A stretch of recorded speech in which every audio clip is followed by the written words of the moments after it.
Rusting of iron, electrochemical rusting of iron.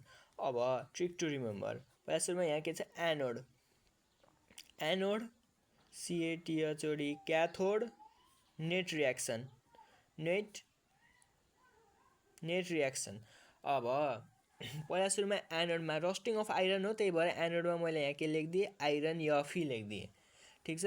अनि त्यसपछि iron rust के को कारणले हुने हो, अक्सिजनको कारणले, त्यही भएर मैले यहाँ O2 लेखिदिएँ। अब यतातिर जाम, यतातिर यहाँ Fe छ, त्यही भएर मैले यहाँनिर के लेखिदिएँ Fe2+, यसलाई के भयो अक्सिडाइज भयो, Fe2O+ Fe2+ लेखिदिएँ। यहाँ 2 छ, त्यही भएर मैले यहाँ 2 लेखिदिएँ, यहाँ 2 भएको कारणले यहाँ पनि मैले 2 लेखिदिएँ।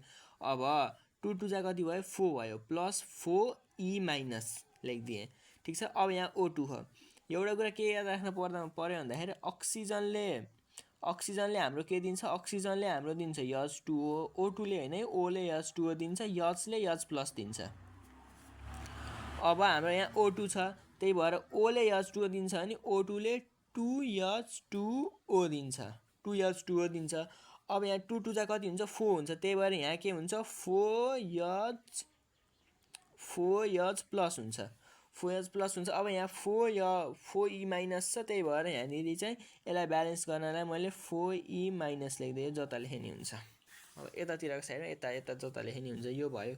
अब नेट रियाक्सनमा चाहिँ के हुन्छ, अब 2 नेट रियाक्सन त सबै जोडिदिने, 2Fe plus 4E- plus O2 plus 4H+ gives 2Fe2 plus 4E- plus 2H2O, यो नेट रियाक्सन भयो।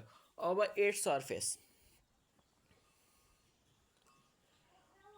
सर्फेस, सर्फेसमा के हुन्छ भन्दाखेरि अब के गर्ने, यहाँ हेर्ने 2Fe 2Fe छ नि, यो दुईलाई जोडेर 4Fe लेखिदिने, ठिक छ।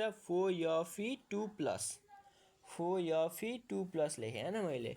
अनि त्यसपछि अब यहाँनिर के छ, दुईवटा अक्सिजन छ, यसलाई मल्टिप्लाई बाई 2 गरेर 4H2O लेखिदिने, 2H2Oलाई के गराउने 4H2O गराउने, इन्टु 2 गरिदिने।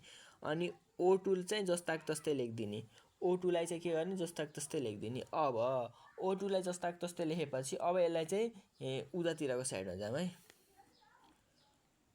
अब उतातिरको साइडमा के लेख्ने भन्दाखेरि 2Fe2O3 प्लस OH-, यो याद राख्ने। अब त सिम्पल छ, अब Fe2O3 छ, यसलाई चाहिँ H2O सँग रियाक्ट गर्ने। हाम्रो रस्टिङ अफ आइरन भनेको के हो, Fe2O3 डट H2O हो नि, H2O डट H2O, यो के भयो हाम्रो रस्ट भयो। यही हो इलेक्ट्रोकेमिकल थ्योरी अफ रस्टिङ।